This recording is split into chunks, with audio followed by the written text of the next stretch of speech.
Good evening, everybody in the audience and those watching at home. Welcome to the February 2022 Manitowoc County Board of Supervisors meeting. First up will be invocation by Supervisor Hagan, followed by the Pledge of Allegiance to the flag.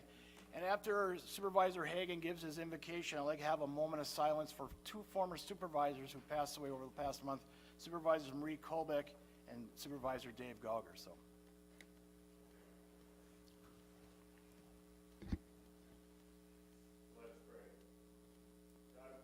We invite you to preside over this meeting. Even if we have different opinions, give us unity of spirit and cause. Help each of us to listen politely and respectfully as others share their points of view. Help us to work together in combining ideas for a greater common outcome. Help us to work together as a team rather than individuals. We ask your help in fostering fellowship in this meeting as we strive to fulfill our calling to serve our fellow men and women who have charged us with this duty. May the Holy Spirit fill the lives of all in this beloved county, seeding us with hope, vigor, and your blessings. Amen. Amen.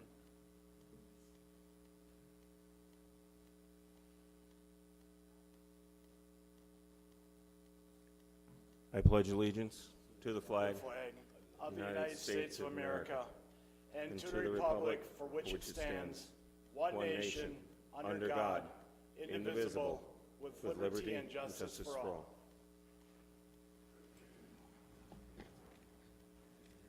Thank you very much, Supervisor Hagan. Next up is roll call. 20 supervisors are present at this time. Supervisor Shimalonis informed me she might be late, so she gets set up within 15 minutes, so hopefully she'll still be here. Other than that, those supervisors, Nile, Bauman, Kavanaugh, are excused, along with Supervisor Jamie Olick, who is doing his Army duties this weekend at somewhere down south, so he's enjoying the warm weather while performing, defending our country. So we do have a quorum. Next up will be consideration and correction of our minutes from our January 18th, 2022 County Board meeting. Motion by Supervisor Benke, second by Supervisor Linsmeyer to approve those minutes. Any discussion on the motion? Seeing none, all in favor of the motion say aye. Aye. Opposed? Motion carried unanimously and the minutes are approved. Additions or deletions to the agenda, I'll turn over to County Clerk Jessica Backus. In addition to the agenda under Roman numeral number 12, committee reports, letter D, Executive Committee number 6, Resolution 2021-2022-59, opposing 2021 Senate Bill 829 relating to the distribution of proceeds from the sale of tax delinquent properties.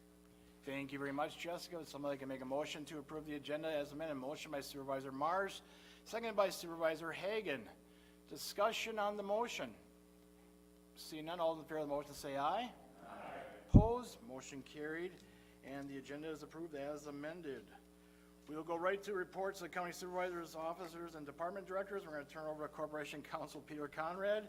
Report on corrections to the Manitowoc County Code of Ordinances. Peter, you are on. Very, very briefly, because we're not going to go through each one of those changes.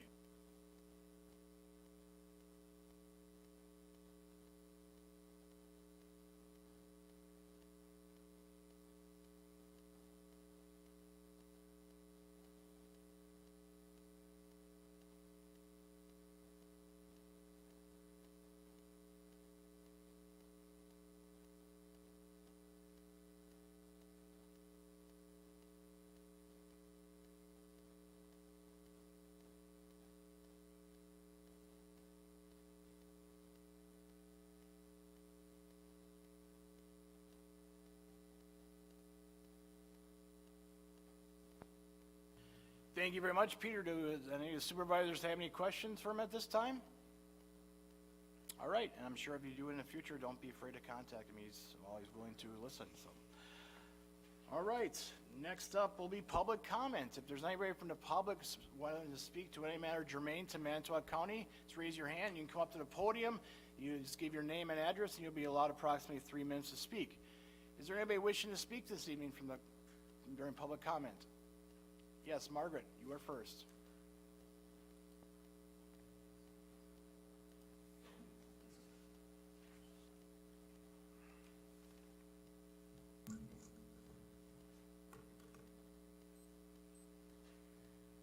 I'm Margaret Powells of rural Manitowoc County. First, I would like to thank all of you for your work and the opportunity to serve as the trustee on the Manitowoc Library Board. Given the limited time allotted to public comment, this is a very short summary of the issue I'm bringing to your attention.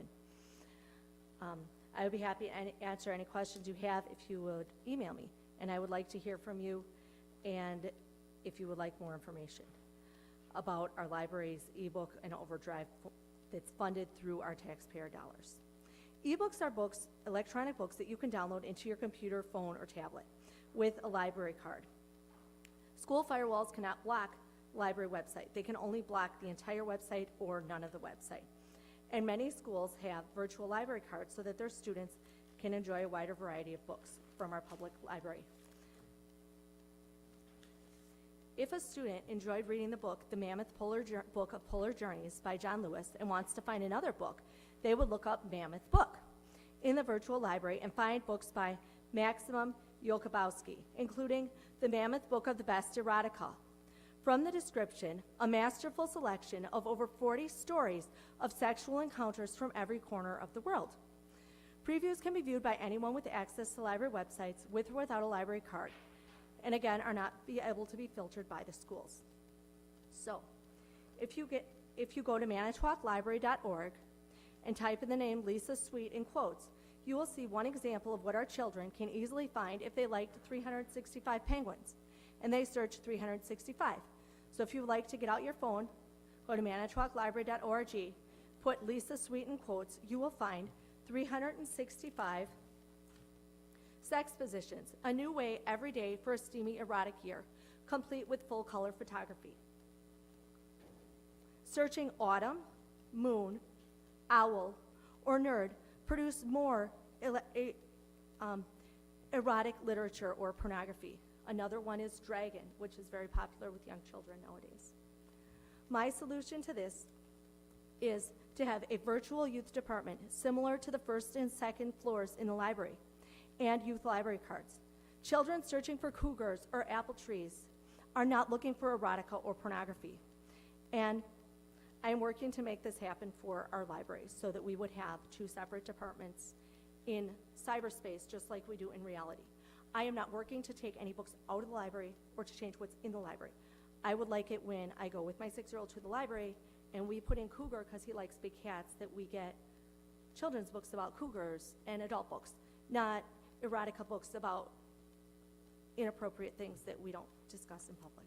Thank you. Thank you for your comments, Margaret. Is there anybody else wishing to speak this evening? Yes, Maura.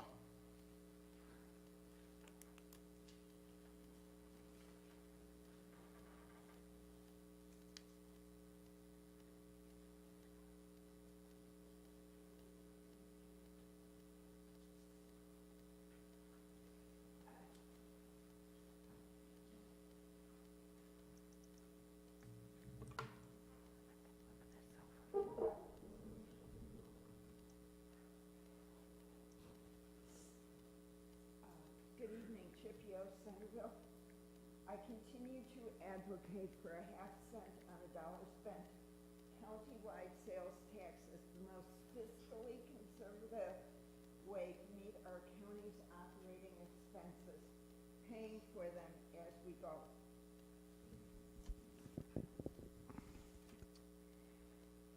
Year after year, County Executive Ziegelbauer balanced our annual county budgets by borrowing, obligating our more than 36,000 property taxpayers to millions of dollars in principal and interest payments over decades.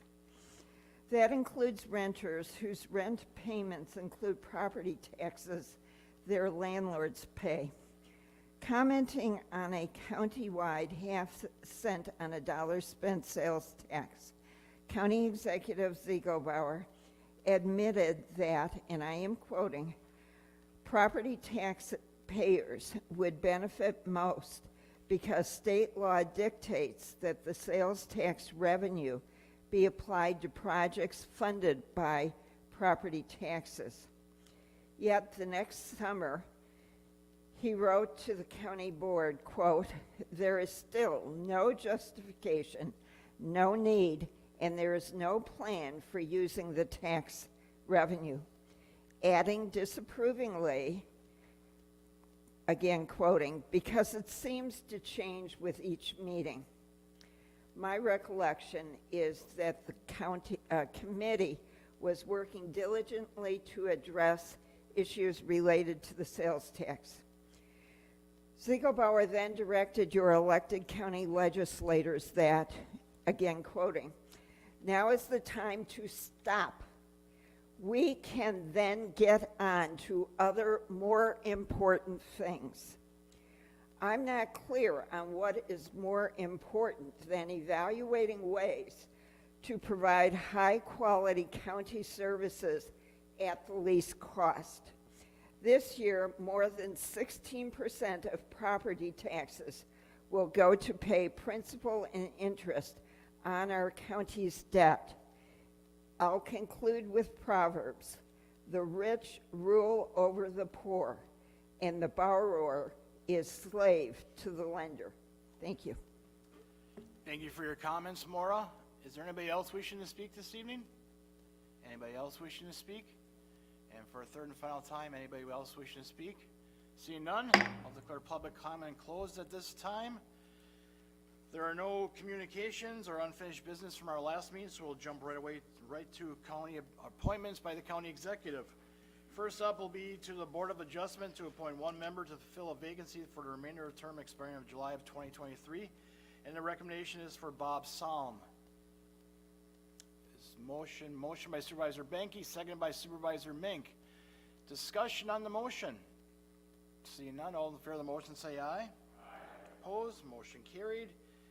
And also to appoint one member to fill an alternate vacancy for a 3-year term expiring in February of 2025, and the appointment is Richard Wagner. So motion by Supervisor Falkowski, seconded by Supervisor Hagan. Discussion on the motion. Seeing none, all in favor of the motion say aye. Aye. Opposed, motion carried unanimously. Traffic Safety Commission to appoint 2 members to succeed alternate John Kropp and Andrew Heyer, and the recommendation is for alternate for Gary Miller, and number 2, Dan Diedrich. So motion by Supervisor Hendrickson, seconded by Supervisor Nichols. Discussion on the motion. See none, all in favor of the motion say aye. Aye. Opposed, motion carried unanimously. And also to appoint a new member, which is a recommendation for Curtis Green. So motion by Supervisor Nichols, seconded by Supervisor Falkowski. Discussion on the motion. See none, all in favor of the motion say aye. Aye. Opposed, motion carried. And that's it for the appointments. Thank you very much. We'll jump right in with committee reports. First up is Aging and Disability Board. Supervisor Wagner is the chair. Thank you, Chairman Bryan. The ADRC of the Lake Shore's next meeting will be March 22nd in Kewaunee County, starting at 10 o'clock. That's the end of that report. Any questions for Supervisor Wagner? Thank you very much. Board of Health, Supervisor Metzger is the chair. Dave will be giving the report tonight. I'm sorry? Dave will be giving the report. Oh, okay. So we'll turn over to Supervisor Nichols. Thank you. Board of Health met on Thursday, February 10th. Dr. Nelson is stepping down from the Board of Health. He's been on that board for many years, so Stephanie is looking for another physician, hopefully, to replace him on the board. The 2022 Community Health Assessment is being conducted in partnership with local health partners. There's phone surveys are going out, and interviews are underway, and an online survey is also available for the community. Those results are expected in early summer. COVID-19 update. COVID-19 cases are declining. The average number, the 7-day average is down from 161 cases a day to 46 cases a day. Hospitalizations have decreased. Deaths remain high, however. There were 28 deaths in January. Most of the ICU cases and the deaths in the county are those not fully vaccinated for COVID-19. And the health department continues to give weekly communications on the COVID situation. Also, there will be a resolution later in the meeting regarding a community health strategist position for the health department. The nurse management update, communicable disease, COVID-19 remains the number one infectious disease in the county, 3,530 confirmed cases in January. Second place goes to chlamydia with 17. The public health nurses, they've transitioned to routine public health work and are training in other programs and diseases. Also, the WIC report, 913 participants in January, 550 families. The contracted caseload starting in January is 933 participants. And the next meeting will be Thursday, March 10th at the Health Department, and that's my report. Any questions for Supervisor Nichols? Thank you very much. Criminal Justice Coordination Council, Supervisor Falkowski is represented there. Thank you, Mr. Chairman. Good evening. The meeting of the Manitowoc County Criminal Justice Coordinating Council was February 2nd. Under drug court, the coordinator, Don Sweet, reported 11 individuals currently enrolled with 7 employed. 6 of them are maintaining their living quarters and paying rent. All are in the Comprehensive Community Service Program. 4 additional candidates are under consideration for future drug court. Also, there are 10 individuals interested in participating with the alumni program. As of February 2nd, the drug court has resumed to in-person attendance. Questions from the committee members about the enrollment and any other concerns were discussed. It was noted that a position for additional staff was already posted with the county. Under diversion, the program will be discontinued, and that's because of a lack of interest. It could be readdressed in the future, and along with that, there was some discussion about resurrecting the pretrial work group. To be transparent, it could operate as a subcommittee versus as a work group. A work group can operate with less formality and without minutes or public notice. That tends to shade for transparency. Attorney Larson will explore this and report back at the next meeting. A topic about bail consideration came up in a reference to pre-trial discussion. The general reaction is that it would be preferred to have the general counsel and the public participation involved rather than a small group. This brought up a discussion about participating in or gaining more information from the Wisconsin CJCC. The officers will consider attending or at least gathering information about current topics. Another idea was to invite the local state legislators in for a briefing that what the state could do for our programs. The chair and the vice chair will work on that.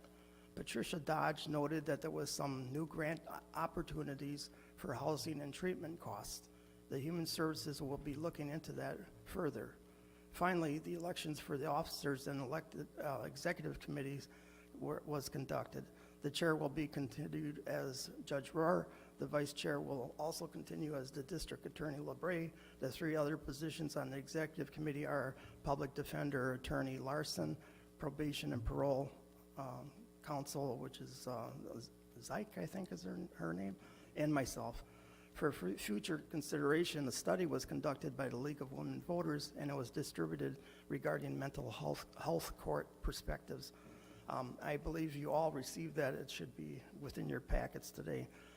The next council meeting date is March 2nd, and tentatively it'll be at the Com and Tech building. So thank you. That's my report. Any questions for Supervisor Falkowski? Thank you very much. Next up is the Executive Committee. As you know, we've met several times over the last month to discuss Manitowoc County's continued involvement in the Wisconsin Counties Utilities Tax Association. We did have Kyle Christensen, who is a chief lobbyist for the Wisconsin Counties Association, and Bill Gehring, who's the president of the Wisconsin Counties Utilities Tax Association, speak at a meeting of the Executive Committee last week. After discussion, the Executive Committee unanimously supported staying within the Wisconsin Counties Utilities Tax Association, at least for this year once again, and County Executive Ziegelbauer did authorize the payment of our dues. So we will remain in the Counties Utility Tax Association for the remainder of this year.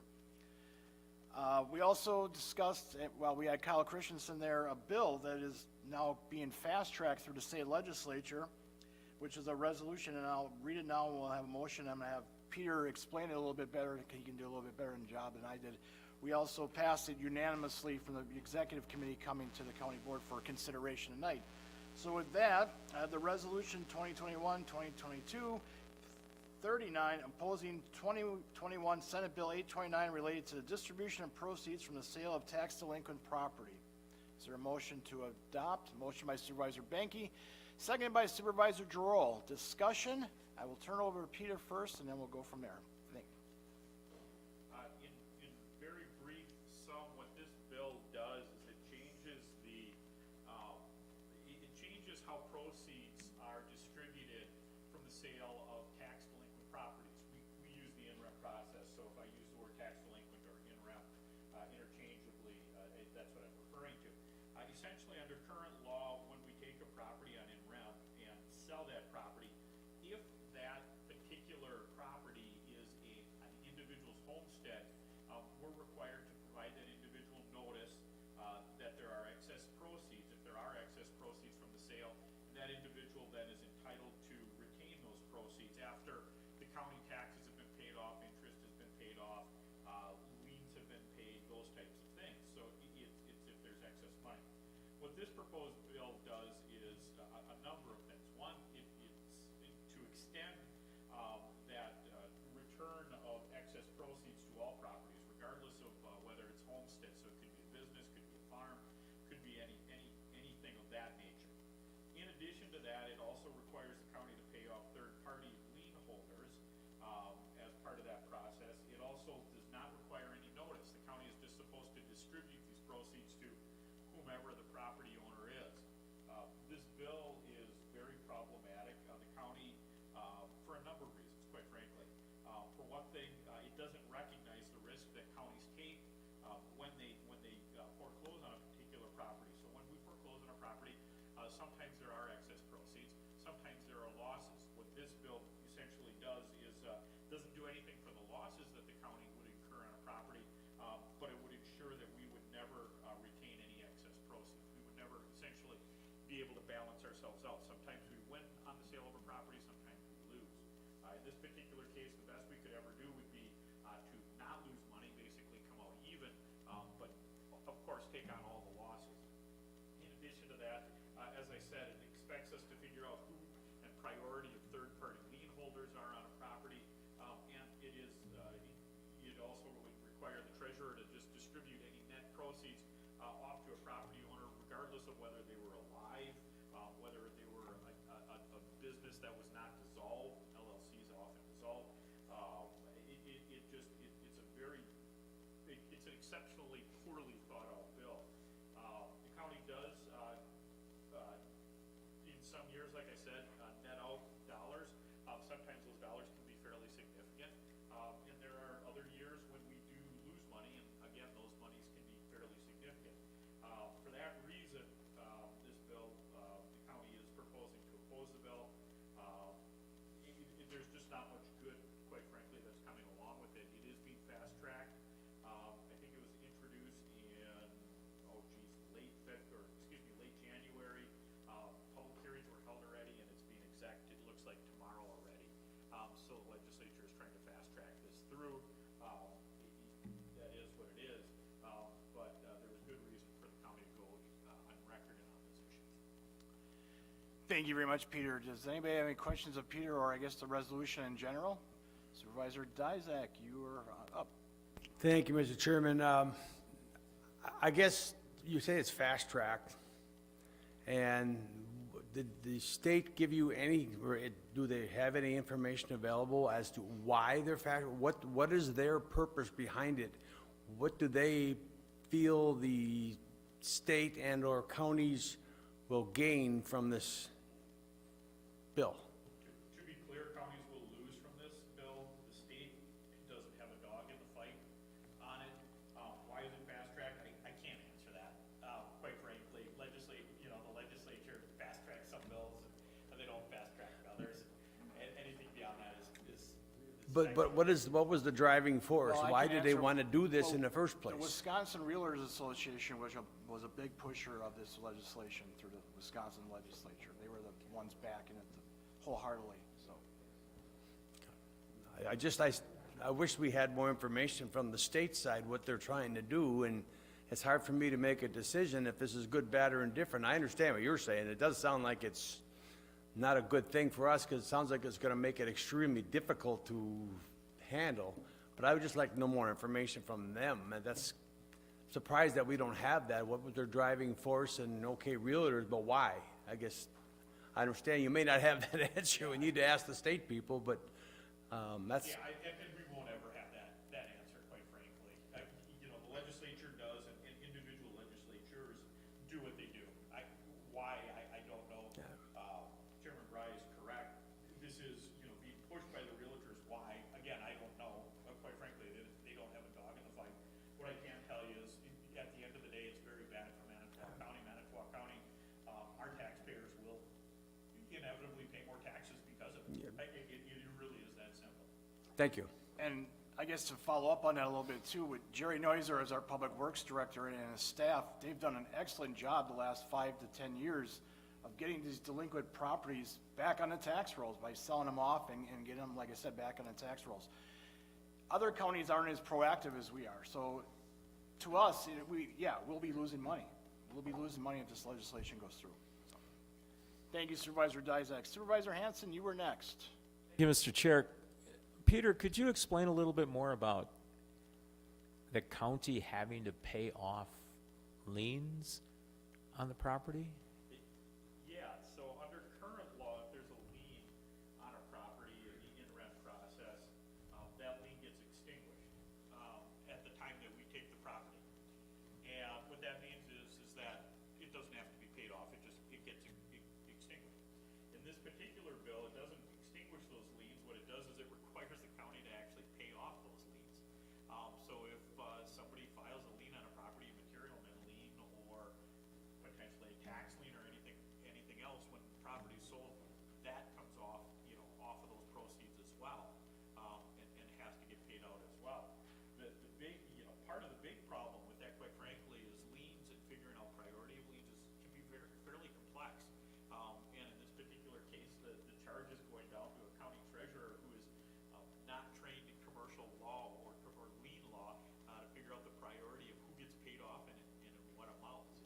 It's kind of, it's onerous and burdensome, and again, it's not well thought out. It sounds good that, hey, if there's equity in the property, if somebody put a roof on the house, they should get paid for that. And the answer, and that sounds great on the surface, but what it doesn't say is, well, if the roofer had a lien on the property, they could have foreclosed that lien anytime. They could have taken the property, they could have done the work. In this particular case, what it's saying basically is, county, you take care of all of the work, you act as the realtor, and at the end of the day, for your, for all of your service, you get nothing. That's really what that's coming down to. Just, Mr. Chair, if I could, just a comment. Those of us that are on the Finance Committee, we usually see pictures of these properties. I would be concerned if, because of this, the county would take a step back and not actively pursue getting those pieces of property back on the tax rolls or taking care of them. Many of these sometimes are places ready to fall down, places where you would be surprised people are living. My other concern is, I understand if there's proceeds, where should that money go? But the property tax cost, the interest cost, covers what all of us as citizens pay on our property every year. There are additional costs to taking care of that selling of the property that Jerry's department goes through, that other people in the county go through. If we were able to reclaim those costs, I might feel better about this, but that's a cost to the taxpayers in the county. And if we're bringing in funds, getting taxes repaid, putting that property back on the active tax rolls, spending extra money out of departments to make sure that we do it correctly, that they go and check out the property, they check out that everything there is safe for the people to be in. There's been times when we've waited to sell property or waited to have people move because there were families there that needed places to go. That's all additional cost that isn't covered here. and we're just gonna have to pay that. So I would hope as a board that we would say, let's take a better look at this in Madison than we're looking at it right now, and delay it and have people actually look at this rather than just get it done. Thank you. Thank you Supervisor Hanson. Supervisor Hagan, you are next. Mr. Chairperson, what is the average cost that we kind of incur when we unload one of these properties, when we sell one of these properties? What is actually involved? He covered some of it, but I mean, we have to cover the realty cost. We have to, you know, for a piece of property, we have to cover any cleanup involved if there's any DNR issues. What does it include? Every property is, I guess, different. Everyone's unique. And this bill basically kind of, for all intents and purposes, leaves our taxpayers holding the bag. Okay. Okay, thank you. Thank you Supervisor Hagan. Supervisor Falkowski, you are next. Thank you, Mr. Chairman.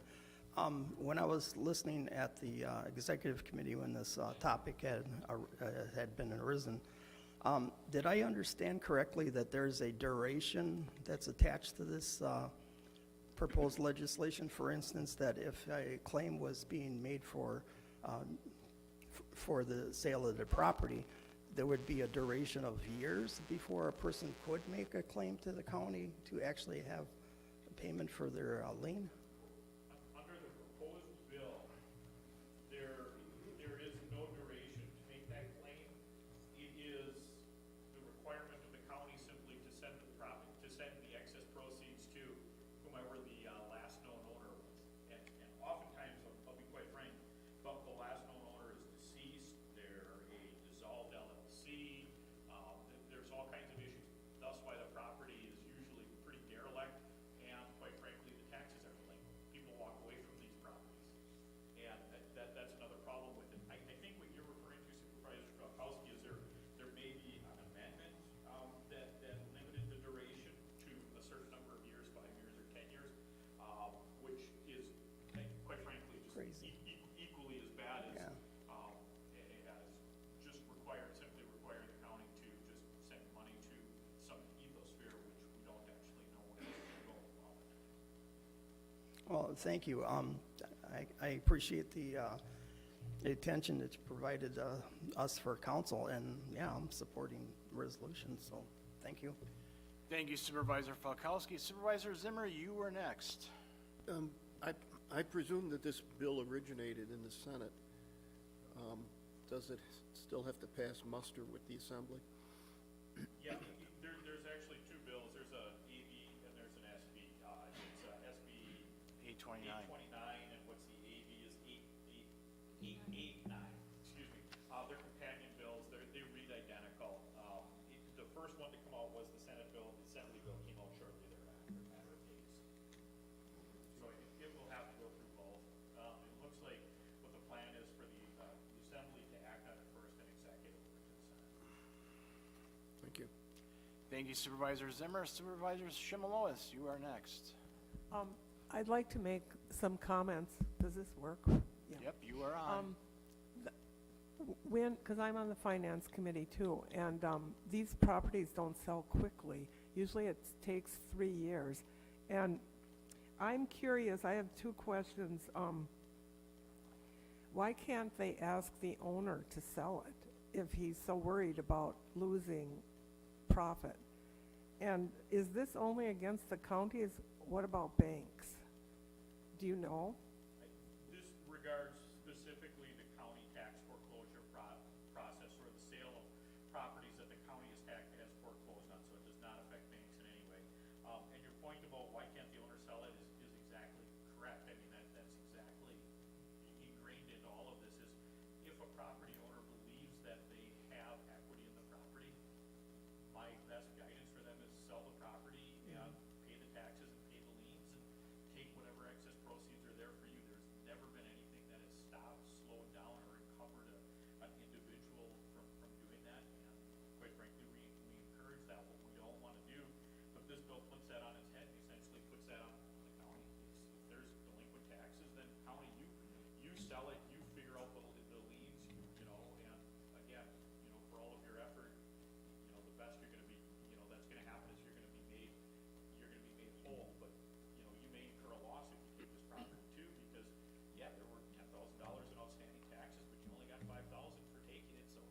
clear out that money. Okay. Thank you, Supervisor Shimalonis. Supervisor Dizak, you were next. So I have another question.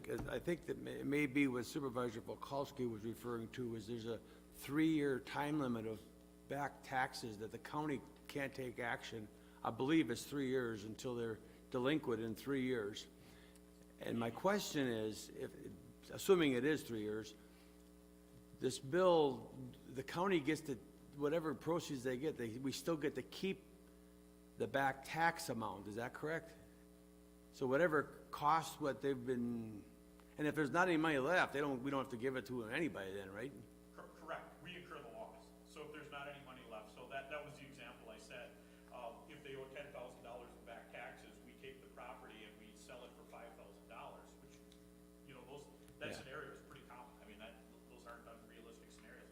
Yeah, we take the $5,000, yeah, we don't have to give the extra money, but we take the $5,000 loss for our efforts. Wait a minute, we get, if they owe $5,000 in No, back we owe taxes, 5,000 and we get 5,000 for the property, we take the $5,000 loss. really? Okay, thank you, that's not right. Thank you, Supervisor Dizak. Any other discussion on the motion? Seeing none, the clerk will now conduct the vote. Supervisors will now vote on the resolution opposing 2021 Senate Bill 829 relating to the distribution of proceeds from the sale of tax delinquent property.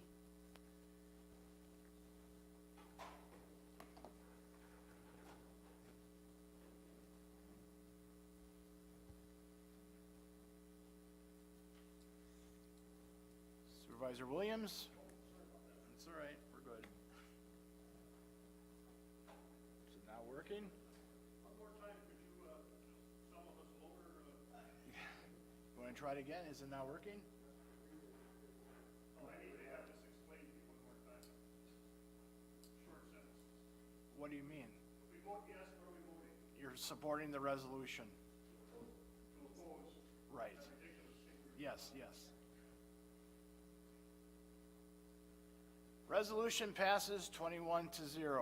Thank you very much on all accounts. And Jessica has promised that she'll get this resolution to our area legislatures tomorrow morning. So hopefully by noon when the committee meets, they'll have it in their hands. So at least we'll go on record to say what we're going on. And that's all I have. Just, I guess, quickly, you know, we had some nice discussion regarding the Wisconsin Counties Utilities Tax Association and the Wisconsin Counties Association, to be honest with you. You know, some disappointments. And as of right now, the Wisconsin Counties Association has remained neutral on this proposed bill that's coming through tomorrow, or starting to come through tomorrow. They were hoping to get 2 amendments on, and I don't think they're going to get them on, so then they actively said they were not support the bill. But our discussions made it clear to them that we're watching both entities. So I think it was good to have this discussion. You know, ultimately we passed this resolution. We remain in the County's Utilities Tax Association, but we put them on notice that we are watching what's going on down in Madison with our tax dollars for these fees, for our I guess, our dues in a sense. So, anybody else have any questions?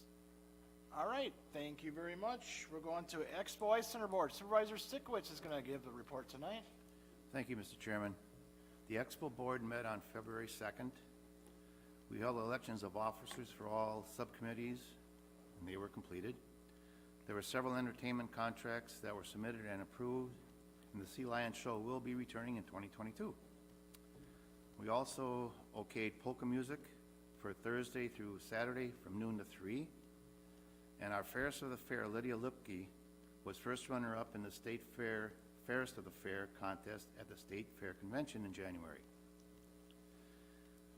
Also, our fellow supervisor and longstanding Fair Board member, Bob Kavanaugh, resigned from the Expo Board, and we would like to thank him for his years of service. And our next meeting will be March 2nd at 7 p.m. That concludes my report. Any questions for Supervisor Stickowitz? Thank you very much. Finance Committee, Supervisor Hanson is the chair. Thank you, Mr. Chair. Finance has had very light agendas the last couple months, so we decided not to meet. It just doesn't make sense to make people drive miles to have a 10-minute meeting to sign some papers. And I was assured by JJ that that was okay if they didn't get signed. at that time. So we have not met. Our intention is to meet once again on the second Monday of March.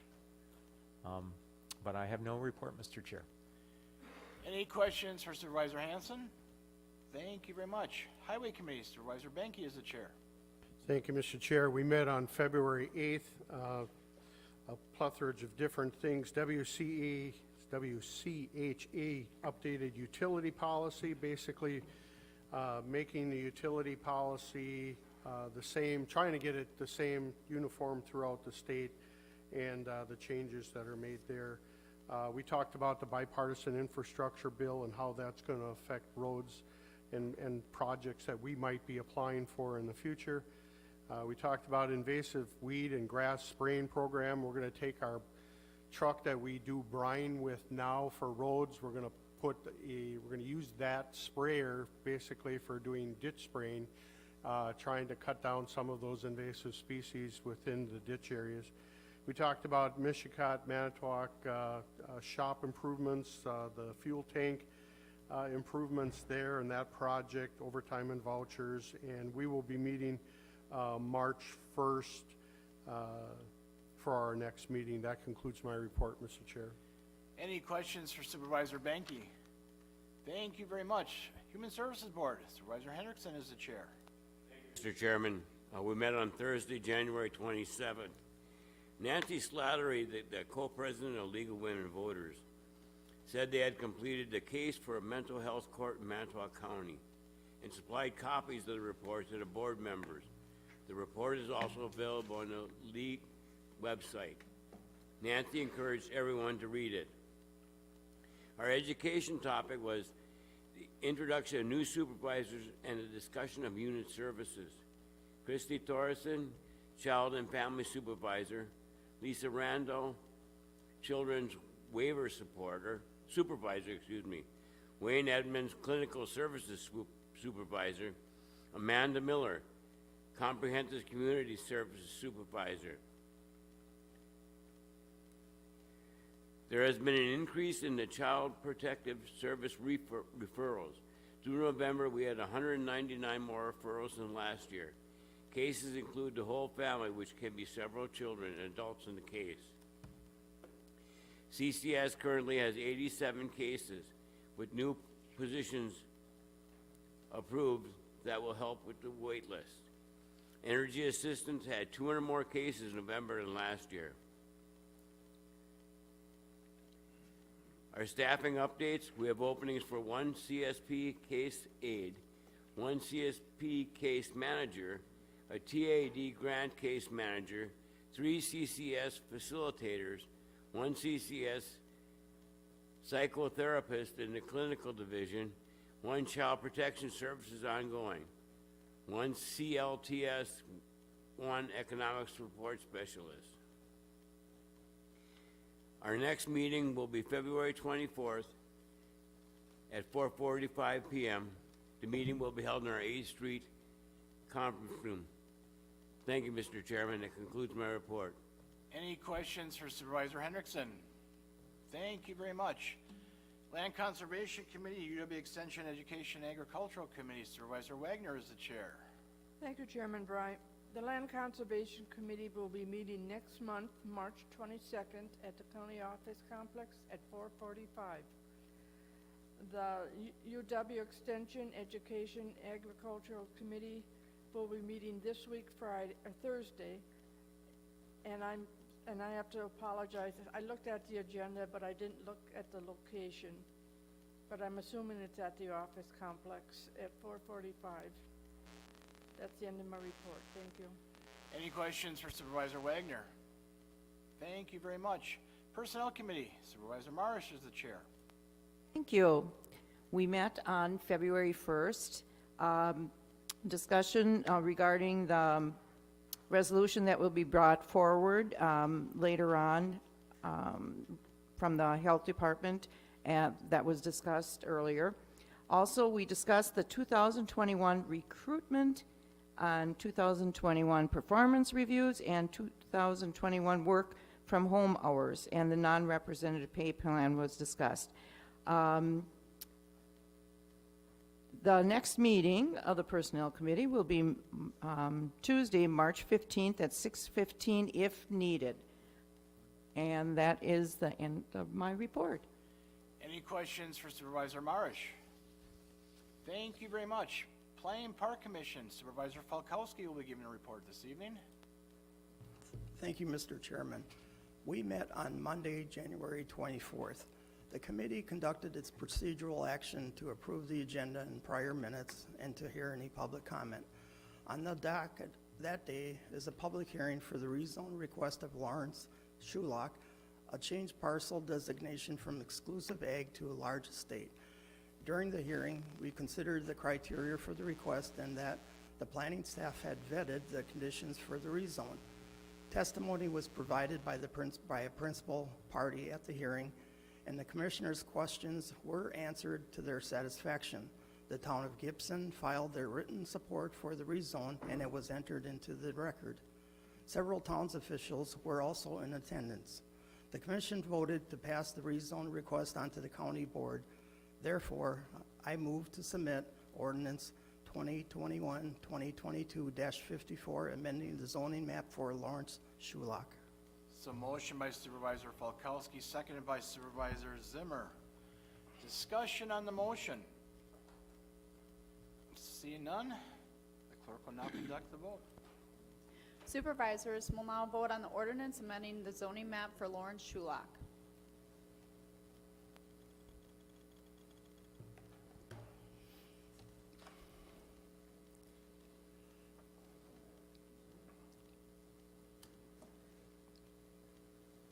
Ordinance passes 21-0. Our next hearing was for Jacob Winkle, a parcel change from exclusive ag to general agriculture. We had discussion about the request criteria for the change and that it had been vetted by the planning staff. The testimony was provided by Mr. Winkle at the hearing. In addition, the town of Liberty and their planning committee filed official written support for the rezone, and it was entered into the record. The commission voted to pass the rezone request onto the county board. So therefore, I do submit an ordinance number 2021-2022-55, amending the zoning map for Jacob Winkle. So motion by Supervisor Falkowski, seconded by Supervisor Lindsmeyer. Discussion on the motion. Seeing none, clerk will now conduct the vote. Supervisors will now vote on the ordinance amending zoning map for Jacob Winkle.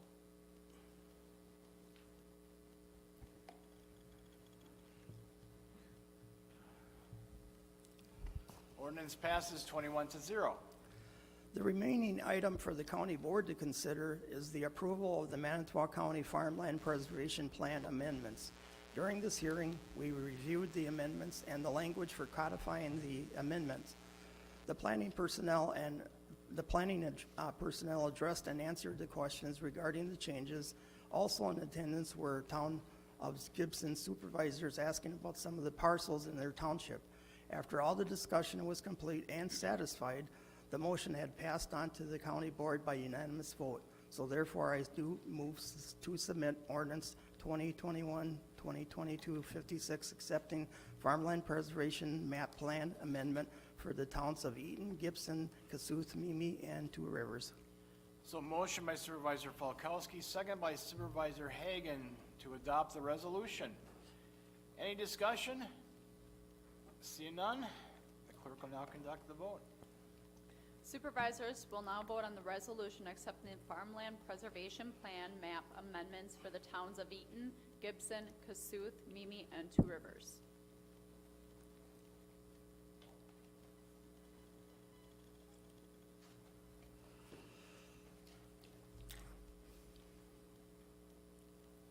Resolution passes 21-0. The remaining items to report were several variance requests. One was the Lawrence Shulock request relating to his rezone. Another request was for Jerry Shu. After examination of the survey documents and discussion with the staff to conform with county code and policy, the commission voted to approve both variances. Finally, we reviewed the Town View Estates plot being proposed in the village of Reedsville. We followed protocol and discussed the staff's analysis, ensuring that the plan conformed with county code and policy. After that discussion, we completed the compulsory review and moved to approve the plan. Lastly, we were notified of some personnel conferences scheduled in February, and there was also an inquiry about the preferred option to distribute materials to the commissioners for future meetings. Our next meeting date is tentatively for Monday, March 28th. Thank you, Mr. Chairman. That's the end of my report. Any further questions for Supervisor Falkowski? Thank you very much. Public Safety Committee, Supervisor Nichols is the chair. Public Safety Committee met on Wednesday, February 9th. The minutes went out late this afternoon, so they're on my phone, and I'm at 1%, so hopefully they'll hold out here. Let's see. The Sheriff, Hartwig, gave a lengthy report. Let's see. 2021 budget is slightly over. He's slightly over on that. Significant factor was higher than budgeted amounts for insurance. There were also a variety of contract mandated benefits payouts. That would have been retirements mostly. 3 new positions were approved for 2022. They are gradually being placed into the department. The new support position is filled and has already proved helpful.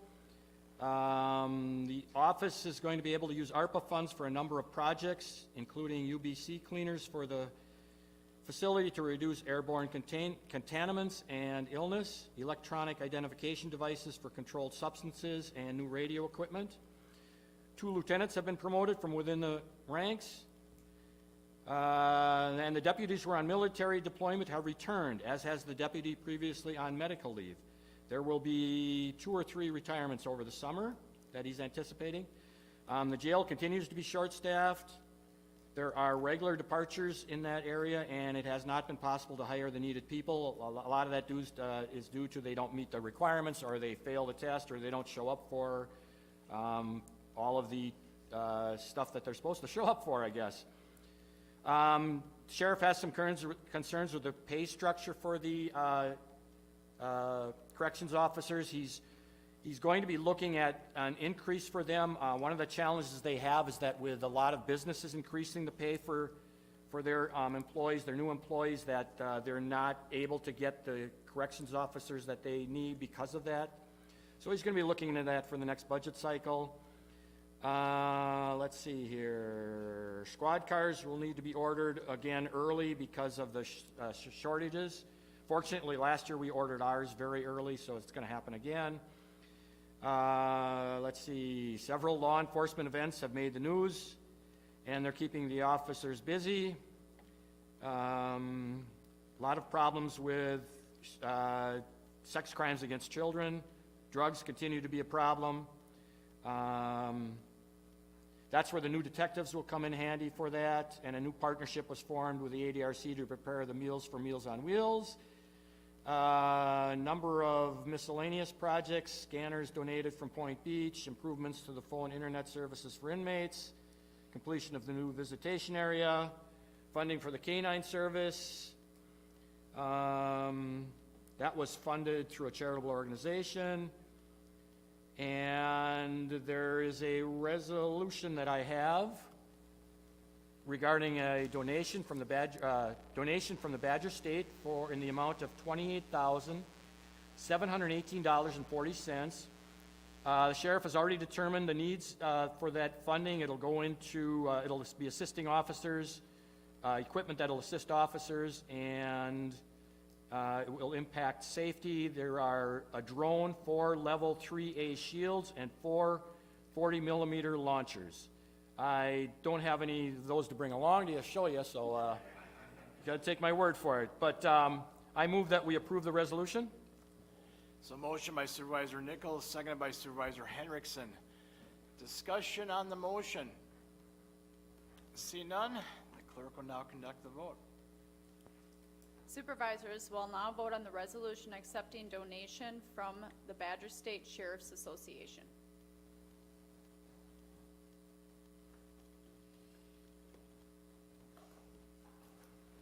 Resolution passes 21-0.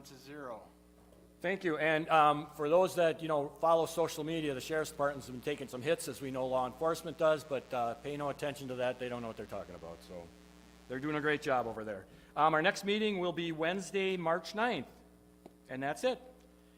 Any questions for Supervisor Nichols? Thank you very much. Public Works Committee, Supervisor.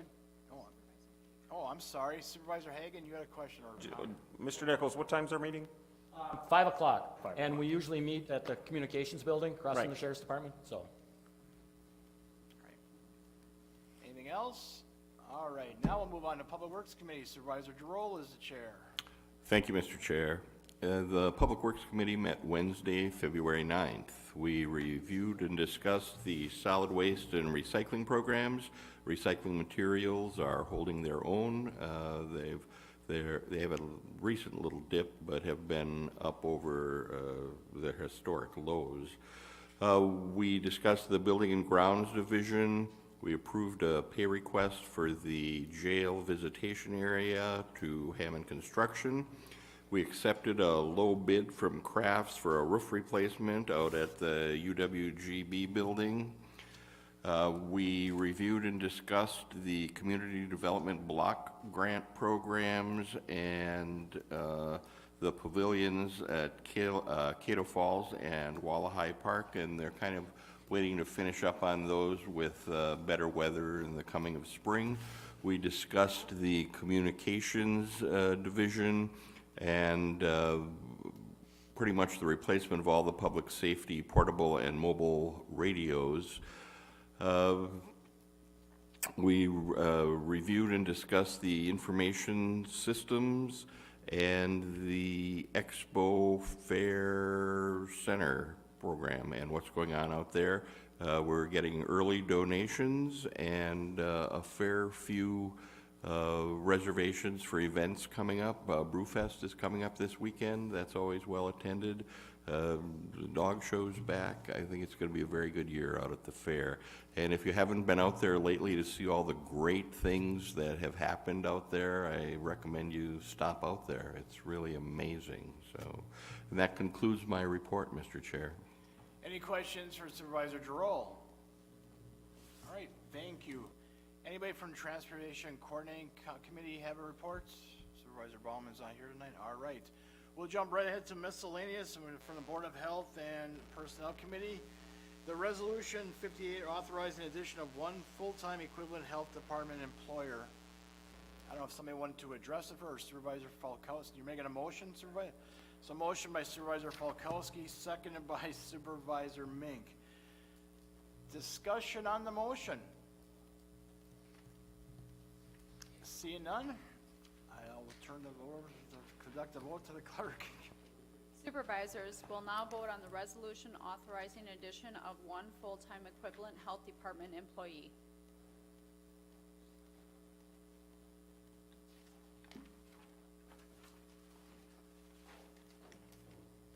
Resolution passes 21-0. Thank you very much on that. There's nothing else. Just a reminder, our next county board meeting will be Tuesday, March 15th. We will be going back to 6:30 p.m. for that meeting. So thank you once for your indulgence tonight. Hopefully Jessica won't have any problems between now and tomorrow morning. So only one call, so that's good. So with that, I'll accept the motion. A motion by Supervisor Giroux, seconded by Supervisor Williams. All those in favor of the motion say aye. Opposed? We are adjourned. Thank you very much, everybody. Have a great evening. Have a safe trip home, too.